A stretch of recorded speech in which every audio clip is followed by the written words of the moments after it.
July 2, 1943, Castelvetrano Airfield, Sicily.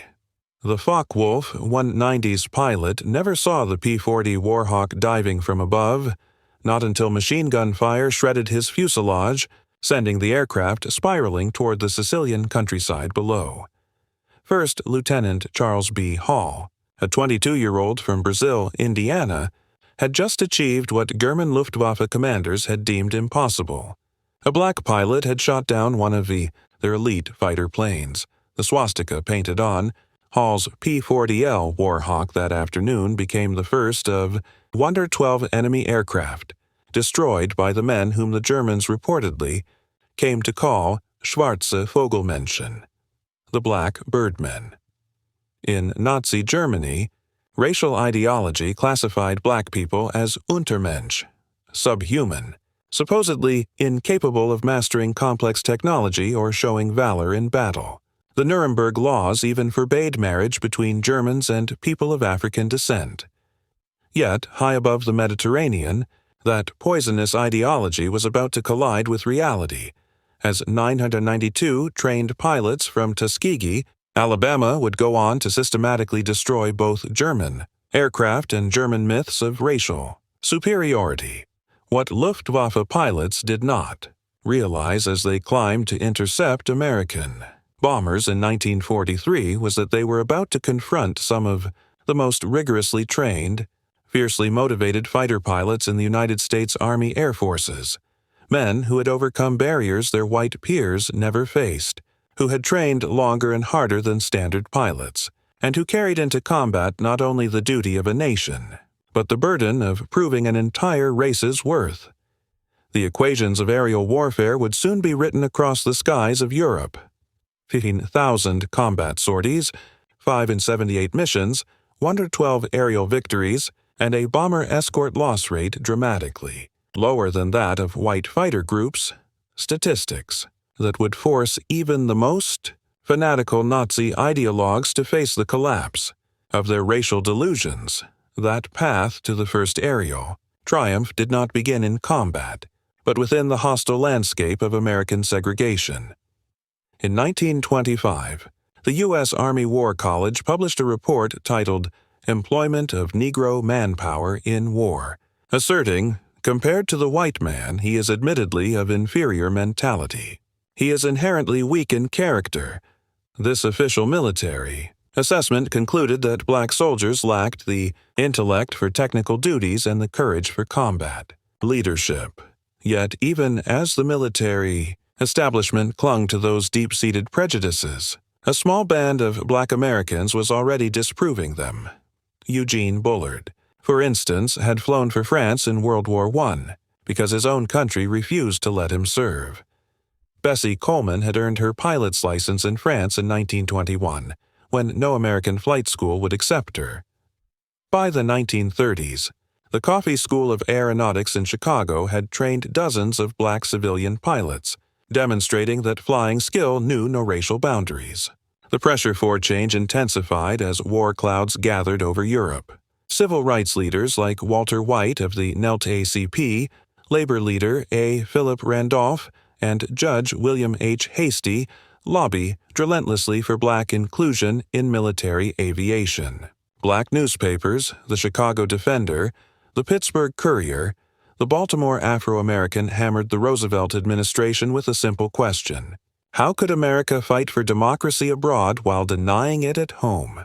On April 3, 1939, Public Law 18 finally cracked open the door. Senator Harry H. Schwartz had inserted an amendment requiring the civilian pilot training program to include one or more schools designated by the Civil Aeronautics Authority for the training of any Negro air pilot.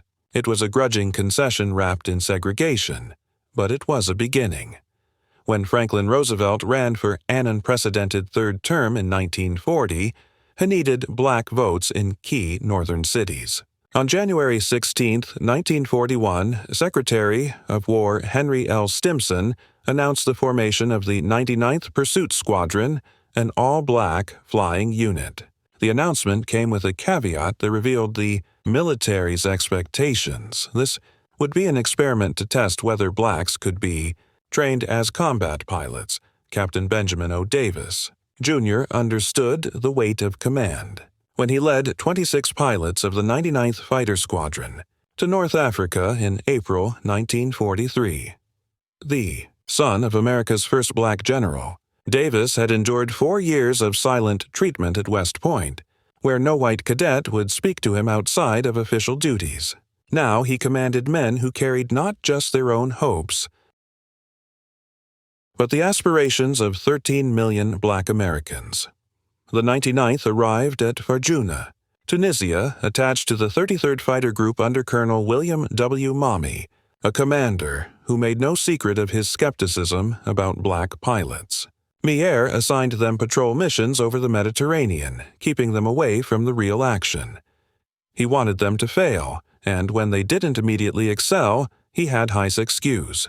The morning of June 2, 1943 marked their first combat mission, an attack on the Italian-held island of Pantelleria. As their worn P-40 Warhawks climbed toward their targets, German fighters suddenly appeared, the Tuskegee pilot-shelled formation, protecting their bombers. No aircraft were lost on either side, but the Germans had learned their first lesson. These pilots wouldn't break under pressure.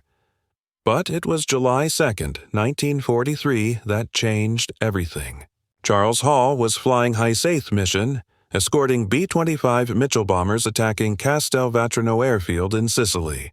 2 Fowler-Wolf 190s bore down on the bomber formation.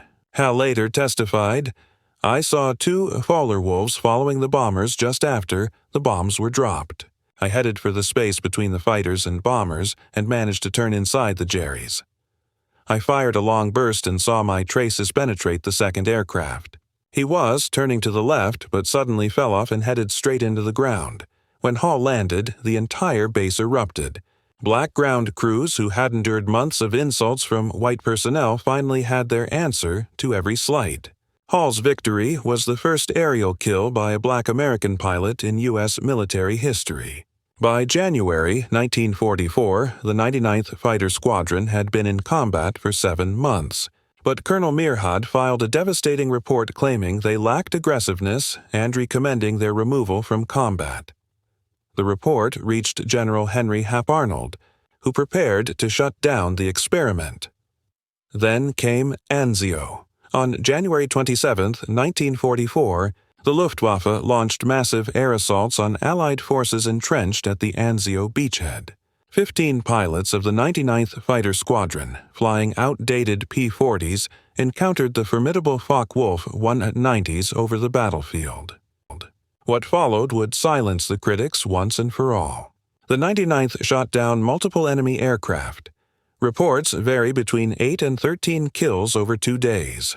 Captain Charles Hall claimed 2 additional victories, bringing his total to 3. In just 48 hours, while flying inferior planes, they destroyed more enemy fighters than in their previous 7 months of combat. The War Department ordered a comparative study between the 99th and other P-40 squadrons, concluding that they were performing on par with, and in some cases better than, their white counterparts. The triumph at Anzio proved that black pilots could excel in combat when given the chance. By May 1944, the 332nd Fighter Group, combining the 99th, 100th, 301st, and 302nd Fighter Squadrons, received orders that would elevate them from outcasts to legends. They were assigned to the 15th Air Force as bomber escorts, flying long, perilous missions deep into Nazi Germany. At Ramatelli Airfield, on Italy's Adriatic coast, Colonel Benjamin O. Davis, Jr. gathered his men. "We cannot afford to lose bombers," he told them. "Our mission is not to become aces. Our mission is to bring those bombers home." That directive became the foundation of their combat doctrine. Stay with the bombers, no matter what. In June 1944, General Nathan Twining implemented a color-coded marking system for all fighter groups, giving each a distinctive identification scheme. The 302nd was assigned red, not just red noses or bands, but entire tail sections painted crimson. The P-51 Mustangs with their red tails, red nosebands, and red propeller spinners became instantly recognizable across Allied airspace. The first bomber crews escorted by these red tails didn't realize their guardians were black pilots. They only knew one thing: these fighters never abandoned them, refusing to leave for easier kills. Word spread quickly among the bomber units: request the red tails if you can get them. On July 18, 1944, the red tails would face their greatest trial. Colonel Davis led 66 Mustangs to rendezvous with bombers targeting the Luftwaffe base at Memmingen, Germany. The bombers arrived late.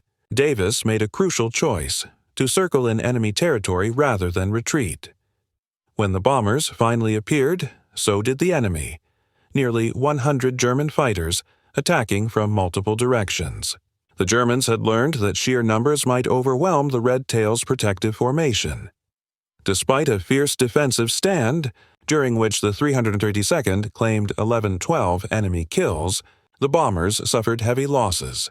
15 B-17s shot down in just 20 minutes of savage combat. The 332nd lost 3 of its own: Lieutenants Robert Hutton, Wellington Irving, and Alfred Brown. Critics quickly argued that the bomber losses proved black pilots couldn't handle large-scale battles, but operational analysis told a different story. The 332nd had arrived in the middle of an impossible situation, with massive German formations already attacking the bombers, and they had prevented a total disaster. By March 1945, the Luftwaffe's conventional fighters could scarcely challenge Allied air supremacy, yet Germany had one final weapon: the Messerschmitt Me 262, the world's first operational jet fighter. With a top speed of 540 miles per hour, it could outrun any propeller-driven aircraft ever built. On March 24, 1945, the 332nd Fighter Group received its most challenging assignment: escort bombers 1600 Myron trip to Berlin to attack the Daimler-Benz tank factory. Intelligence warned that Mi-262s from Yagashata 7 would defend the target. Colonel Davis led 43 P-51 Mustangs into the heart of the Reich. As they approached Berlin, Mi-262s appeared, the largest jet fighter force ever assembled for a single interception. Lieutenant Roscoe Brown had studied the jet's weaknesses. We knew the German jets were faster than we were. Instead of going directly after them, we went away from them and then turned into their blind spots, he explained. Brown shot down one Mi-262, reporting, "I pulled up at him in a 15-degree climb and fired 3 long bursts from 1,000 FT at 8 Hawker to him. Almost immediately, the pilot bailed out from about 24,500 hit. Lieutenant Earl Lane performed what many considered impossible, shooting down an Mi-262 with a 2,000-yard deflection shot using the new K-14 computing gun sight." Lieutenant Charles Brantley claimed the 3rd jet victory that day. The destruction of 3 M262s in a single engagement represented more jets than most fighter groups would destroy in the entire war. The Red Tails had just exceeded the total of all previous American Me-262 kills in one afternoon. The 332nd Fighter Group earned a Distinguished Unit Citation for this mission. Not all encounters between Tuskegee Airmen and Germans ended in victory. 32 pilots became prisoners of war, and their experiences revealed complex interactions between Nazi ideology and military reality. Lieutenant Alexander Jefferson was shot down on August 12, 1944, during his 19th mission. His P-51 took flak over southern France while strafing radar installations. At his interrogation, the German officer had extensive intelligence about the 332nd Fighter Group. The interrogator had information about Ramitelli Airfield, about our squadron commanders, even details about my parents' home in Detroit, Jefferson recalled. He knew my father was a teacher and my mother's maiden name. Their intelligence was frighteningly thorough. Inside Stalag Luft 3, Jefferson found himself treated like any other American officer. White PSWs from bomber Krushofen approached him with gratitude for tail protection. These interactions, impossible in segregated America, occurred naturally in German prison camps. The irony wasn't lost on Jefferson. Here I was in a Nazi P camp, being treated more equally by white Americans than I would be back home. When the war ended and Jefferson returned to the United States, he was immediately segregated at the disembarkation point. While German pilots reportedly acknowledged the Red Tails' skill with the nickname Schwarze Vogelmenschen, American bomber crews became their most vocal champions. These men who faced death on every mission cared nothing about race, only survival. Bomber crews developed their own mythology about the Red Tails. Stories spread about their distinctive flying style, the way they waggled their wings in greeting, their tight formations, their refusal to abandon damaged bombers. Red Tail Angels became the bomber crew's name for them. The statistics supported the bomber crew's preferences. Research by Air Force historian Dr. Daniel Hallman revealed that bombers under 332nd Fighter Group Scored lost only 27 aircraft to enemy fighters compared to an average of 46 for other P-51 groups of the 15th Air Force. This superior protection rate occurred despite the Red Tails flying some of the longest and most dangerous missions of the war. By war's end, the Tuskegee Airmen had compiled a combat record that demolished every pre-war assumption about black military capability. Combat operations: 1,578 combat missions flown, 15,000 plus individual sorties completed, 29 bomber escort missions, 311 missions for the 15th Air Force, enemy aircraft destroyed, 112 enemy aircraft destroyed in aerial combat, and 50 enemy aircraft destroyed on the ground. 3 Mi-262 jet fighters shot down on March 24, 1945. Ground targets destroyed 950 rail cars, trucks, and motor vehicles. 254 locomotive engines. TA-22 former Italian destroyer Giuseppe Missouri damaged beyond repair on June 25, 1944. Protection record: 27 bombers lost to enemy fighters versus 46 average for their groups. Superior protection rate maintained across 179 escort missions. Individual achievements: Lee Archer, 4 confirmed victories, Joseph Elberry, 4 victories, including 3 FW-19s on July 12, 1944. Edward Toppins, 4 victories, Clarence Leister, 3 kills in 1 mission. July 18, 1944, decorations earned 96 Distinguished Flying Crosses. 332nd Fighter Group pilots, 744 Air Medals, 14 Bronze Stars, 8 Purple Hearts, 3 Distinguished Unit Citations for the 99th Fighter Squadron, 1 Distinguished Unit Citation for the 332nd Fighter Group. Human cost: 66 pilots killed in action. Pilots captured as prisoners of war. Killed in training and non-combat missions. The transformation from mockery to respect wasn't just about courage. It reflected superior American training methods and technological advantages the Red Tails wielded with precision. At Tuskegee, pilots flew more hours than their white counterparts, 300 compared to 200 for white pilots. They practiced formation, flying obsessively, knowing that in combat discipline would be their edge. The washout rate at Tuskegee was 60% compared to 40% for white cadetses. Only the very best survived the program, creating what Colonel Noel Parrish, Tuskegee commander, called a super-selected group. The progression through aircraft types told its own story. The 99th began with hand-me-down P-40 Warhawks already obsolete when they arrived in North Africa. These liquid-cooled Allison engine fighters were inferior to German Bf-19s and FW-19s in almost every performance metric. Yet, the Tuskegee pilots used the P-40's superior turning ability and rugged construction to hold their own.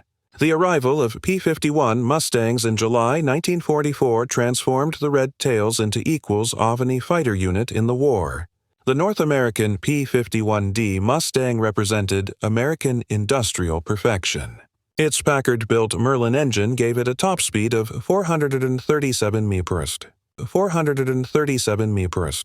Its 650 caliber machine guns could destroy any aircraft. Most importantly, its range over 1,600 km with drop tanks allowed it to escort bombers anywhere in the Reich. Behind every pilot who shot down a German aircraft stood dozens of support personnel, mechanics, armorers, crew chiefs who kept the red tails flying. Of the approximately 16,000 Tuskegee Airmen who served, fewer than 1,000 were pilots. The rest were the unsung heroes who made victory possible. The ground crews worked miracles with limited resources. Ramitelli Airfield in Italy was primitive compared to other American bases. Spare parts were scarce, with the 332nd often last in line for supplies. Yet their aircraft availability rate, the percentage of planes ready for combat, equaled or exceeded that of white units. These ground crews also faced combat. German raids on Ramitelli were rare but deadly. On March 24, 1944, a German bombing raid killed several support personnel. The men continued working through the attack, pulling aircraft away from burning fuel dumps. The strategic bombing campaign over Europe provided the ultimate testing ground for the Tuskegee Airmen. Each B-17 Flying Fortress cost 238,000 rounds and carried 10 highly trained crew members. The loss of a single bomber represented a strategic setback that rippled through the entire war effort. This is why bomber protection mattered more than aerial victories. Colonel Davis understood this when he ordered his pilots to resist the temptation to chase German fighters. "Anyone can shoot down a fighter if they abandon their post," he said. "It takes discipline to stay with the bombers when the enemy is running." The Red Tail's escort tactics evolved through experience.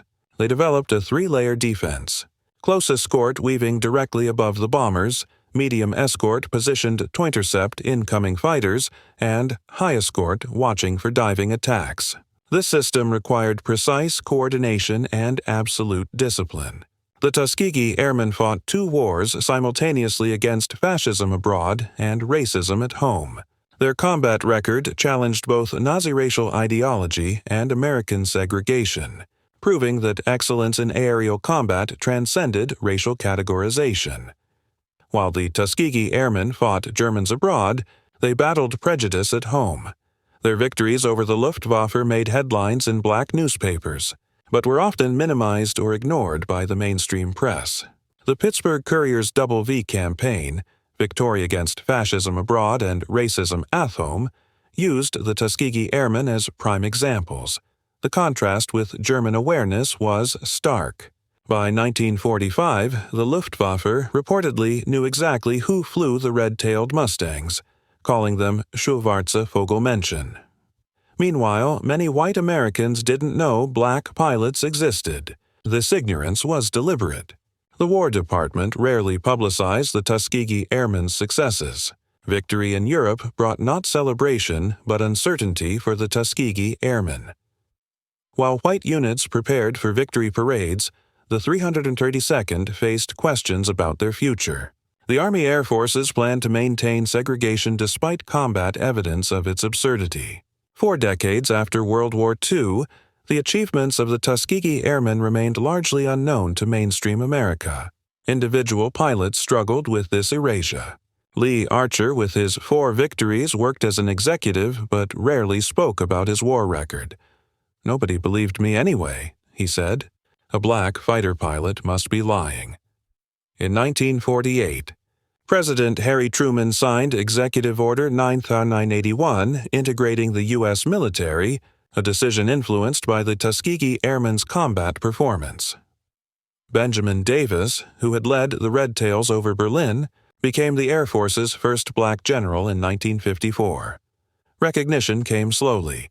In 2007, President George W. Bush awarded the Congressional Gold Medal to the Tuskegee Airmen.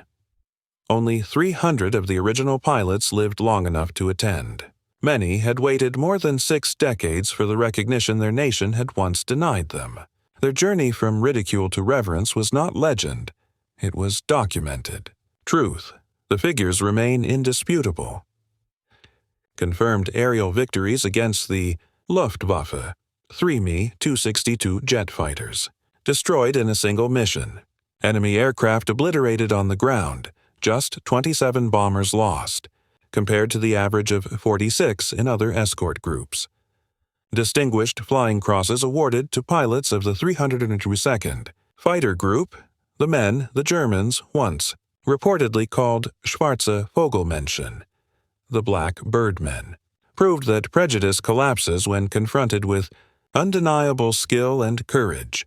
Every enemy fighter shot down, every bomber safely escorted, every mission completed became another piece of evidence in an unanswerable argument. The color of a pilot's skin had no bearing on his ability to fly, fight, or prevail. Roscoe Brown, who downed a German jet over Berlin, captured the essence of their triumph. We didn't just fight the Germans. We fought ignorance, prejudice, and hatred, and we won all three battles. The Tuskegee Airmen didn't merely win dogfights. They reshaped history. They fought 3 wars at once, defeating the Luftwaffe in combat, disproving Nazi racial doctrine through unmatched performance, and striking a mortal blow against American segregation through their excellence and valor. When finally given the chance, the Tuskegee Airmen soared, transforming mockery into respect, prejudice into acceptance, and enemies into witnesses of their extraordinary achievement.